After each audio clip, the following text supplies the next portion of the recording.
Pasalamat naman, i-re-elected Mayor Noel Villanueva, kareng taga Concepcion Tarlac, at ugining pamanyambot, tingalalan.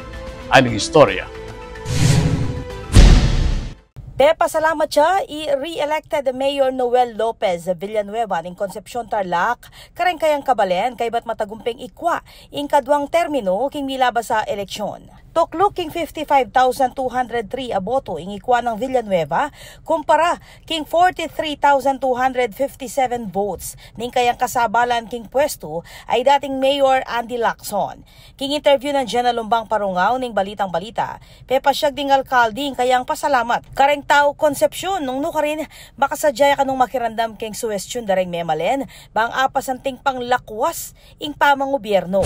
Nung kami mo na kami nginalalyo, may naman nagyungan ng obra.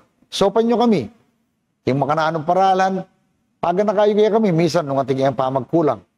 At lalo yung di ng kapigaganakan, potangi kami, magmalabis kami. Gisingan nyo kami, kaya kami pamagkulang at pamagmalabis. Sopan nyo kami. Kayo yung maging konsyensya kami. Nung ating nga masanting ang malilyari kaya katambalen, ibugnos yun.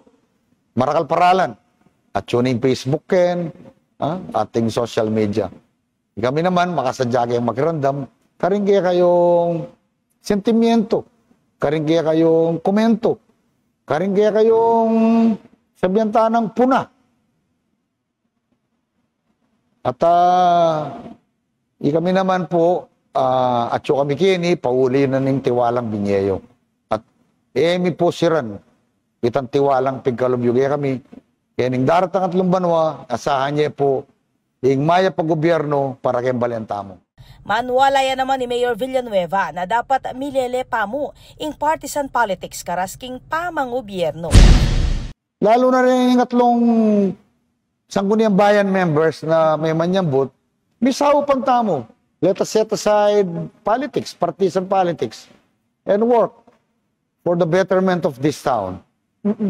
Yung eleksyon, yung politika, datang niya, yung pan 2028, yung tayo pa na yan, datang niya murin. Datang at dating itong panahon na ito. But for now, yung harapan tamo, nano yung kailangan ng Baleng Concepcion, kaya katamong pinili na manimuna, kaya kayang progreso. Ginaransya na mo naman ng alkalde, yung pante-panteng serbisyo para kareng hanggang kabalen. Naku man may pagkaitan serbisyo, ulin mo waring, aliwaya ako yung kayong binoto. Pare-parehas mo yan. Bigboto ka na ako, alimigboto ka na ako, pareho ya mo. Pantay ang datang, yung serbisyo para kayo.